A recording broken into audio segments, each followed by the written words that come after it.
Desert లో 2 mountains మధ్య gap ఉంటే కెనియన్స్ అంటారు. డిజర్ట్ లో క్యానియన్స్ అంటారు. Grand canyon. డూన్స్ అంటే స్టెప్ గా ఉంటాయి కదా, వాటిని డున్స్ అంటారు. ఓకేనా, ఉంటది అంతే. చూపిస్తా డయాగ్రామ్. డూన్స్ డిజర్ట్ లో ఉండవు, ఓన్లీ మౌంటైన్స్ మీద.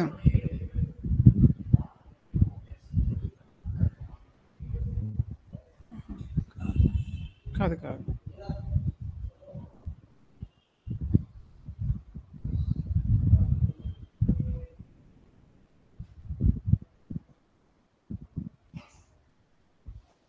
ఒక్కొక్క స్టేట్ లో ఒక్కొక్క నేమ్స్.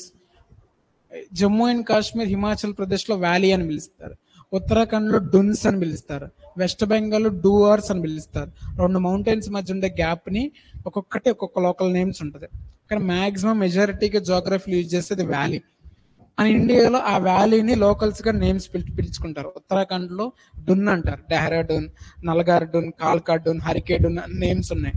వెస్ట్ బెంగాల్ లో డున్ అని పిలరు, డూవార్ అని పిలుస్తారు. డూవార్ లో మనకి ఎక్కువగా టీ ప్లాంటేషన్ ఎక్కువ గ్రో చేస్తూ ఉంటారు. ఓకేనా, రాసుకోండి. ఇక్కడతో అయిపోయిందా? ఆల్రెడీ టట్టేల్స్ గురించి లాస్ట్ క్లాస్ లో చెప్పాను. ఆ డూన్స్ వేరు, DUNES, శాండ్ డూన్స్ అంటారు అట్లనే. శాండ్ డూన్స్ అంటారు. ఇంకో డూన్స్ కూడా ఉన్నాయి. మౌంటైన్స్ మధ్య గ్యాప్ ఉంటే దాన్ని DUNS అంటారు. శాండ్ డూన్స్ వేరు, DUNS డూన్స్ వేరు. జోగ్రఫీలో వస్తుంది. ఓకే, దీన్ని ప్రాజెక్ట్ హంగుల్ అని పిలుస్తారు. ఓకేనా, నెక్స్ట్. ఇది ఎక్కువగా mountains, deepest mountains, cold mountains లో మాత్రమే ఉంటుంది ఇది. దీన్ని ఎక్కువగా హంటింగ్ చేస్తారు. ఎందుకు హంటింగ్ చేస్తారంటే వీటి యొక్క కొమ్ములతో ఎగ్జోటిక్ పర్పస్, ఇంటర్నేషనల్ మార్కెట్ లో దీనికి హై డిమాండ్ ఉంది. అట్ ది సేమ్ టైం దీని యొక్క ఫర్ ని ఎక్కువగా వాళ్ళు ఉలెన్ క్లాత్స్ యూజ్ చేయడానికి యూజ్ చేస్తారు. దీని మీట్ కూడా చాలా బాగుంటుంది.